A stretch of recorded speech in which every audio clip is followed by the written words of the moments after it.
Kindly administer the oath to Maria and Joy. Hindi ito yung mga real names nila, pero kindly administer the oath to the two new witnesses. Kindly stand up. Kindly raise your right hand. Do you solemnly swear to tell the truth, the whole truth, and nothing but the truth in this proceeding? Thank you. Please sit down. And ipaliwanag nyo lang bakit kayo naanditong dalawa. Kayo na yung magkwento. Sige.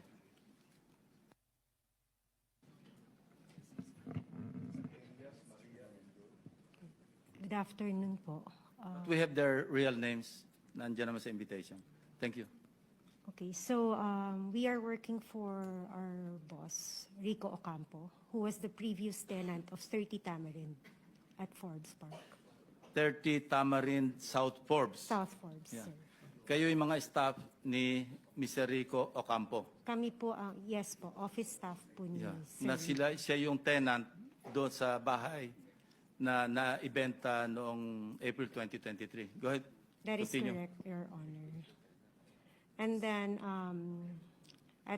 during that time, January 29, we were CC'd sa email sa boss namin that we are being evicted January 31 at 3 p.m. Dapat nakalabas na kami ng place. Unfortunately, sa sobrang dami po ng gamit, we weren't able to comply with their deadline. So we have asked TJ Conti, who is the broker from Turnkey Properties. Nakipag-coordinate po kami to have an extension. And we were given until February 3, I think. That was already 2024 po.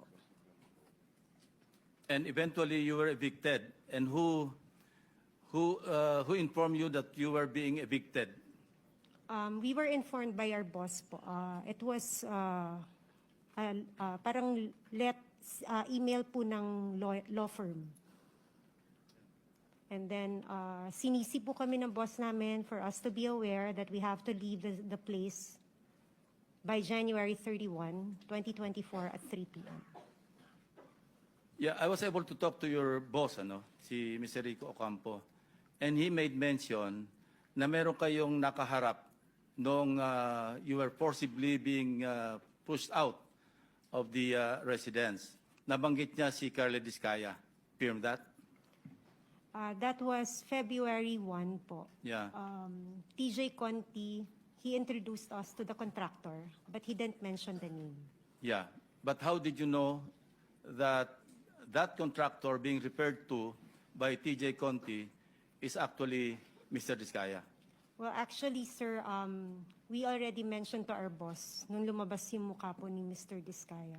Nasabi ko, kamukha Saan lumabas ang sa mukha? TV po, when the flood control project is being brought up. No? During the hearings. Yes, during the hearings. Okay, so sabi so- ko sa boss ko, sorry about that.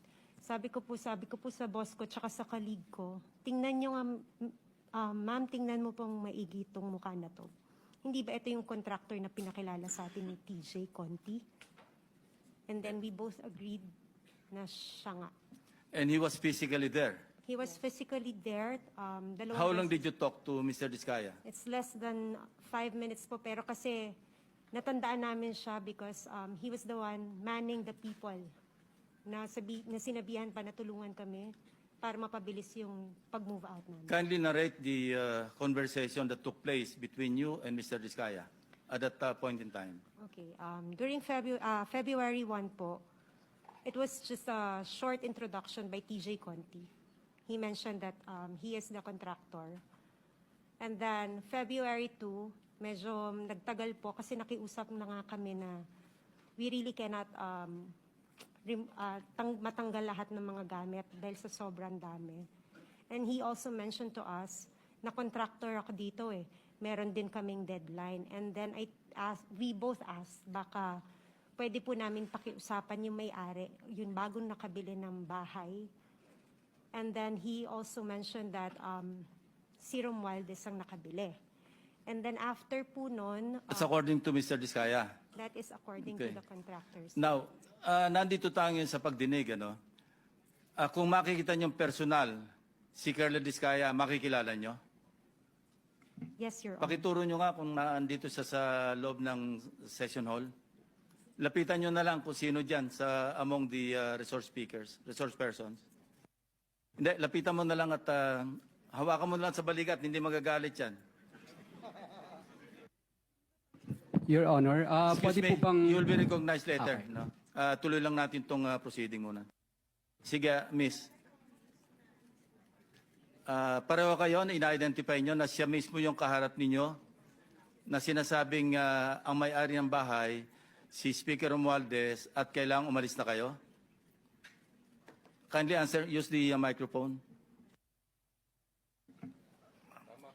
Tama po, Your Honor. Tama po, sir. So maski ngayon, sa susunod na panahon, sa ibang pagkakataon, ganyan pa rin ang inyong magiging statement. Correct, Your Honor. O ngayon, Curly, it's your turn. Your Honor, okay lang po ba tanggalin nila yung face mask nila? Kasi sa totoo lang po, talagang hindi ko sila naaalala kahit sa panaginip ko na naginip ako ng It's not for you to bangungot. identify them, it's for them to identify you. No? Your Honor, wala po kasi akong maalalang transaction at saka that's your nakapas. option to deny. What we're establishing here is the fact that there are two witnesses present here under oath na sinasabing nagpunta ka doon at nine-name drop mo, totoo man o hindi, si Speaker Romualdez na siyang nagmamay-ari, bagong may-ari noong number 30 Tamarin Street sa South Forbes. Yun lang naman eh. It's not for you to be able to, hindi naman ikaw ang witness against them eh. I don't know if I'm correct, Secretary Bida, kindly help me out, or Dong, PG Dong. Tama ba yon? Wala siyang karapatan na i-identify yung nagturo sa kanya? Opo. Ang right to confrontation ho kasi, kung yun ho ang iniisip ni Mr. Diskaya, will come at the appropriate time. But for purposes of identification, ang kakailanganin lang po ay yung taong mag-identify doon sa taong kikilalanin. Thank you, PG Dong. Sige, say your piece.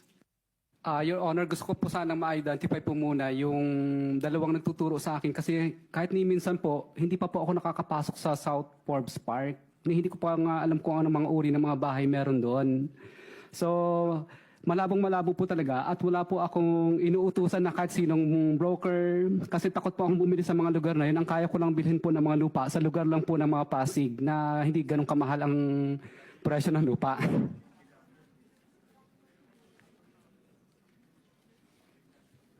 Hindi ko naman sinasabing bumili ka eh. Hindi naman yan sinasabi, ikaw ang bumili. Anyway, that's it, ano? Ang sabi, Mr. Chairman, contractor daw. Ikaw daw ang contractor. Yun ang sabi. Hindi sinabi ikaw ang bibili.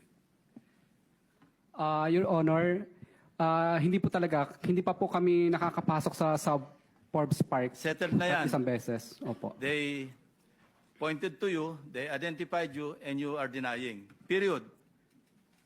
Mr. Chair, follow-up question. Yes, Senator Risa. Salamat, Mr. Chair. Miss, yung mas malayo sa akin, may nabanggit kayong law firm na kasama nung pagpapaalis sa inyo at pagpasok ng bagong may-ari. Aling law firm po iyon for the record? Let me just check po my email, Your Honor. Tapos pakisabi na lang sa aming committee through the chair para lang mabuo namin yung sinasabi For that niyong matter, kwento. kung Yes, alam Mr. nyo Chair. rin, ang sinasabing si Speaker, pero si Speaker ba ang nasa deed of absolute sale? Kung hindi, sino? Kung alam ninyo. It's Golden Peasant po. Golden Peasant Holding Corporation, di ba? That is. Na ang major stockholder, isa nangangalang Paras. Hindi ko lang po sigurado. Yes. But for the law firm, it's Ocampo Manalo Valdez Lim.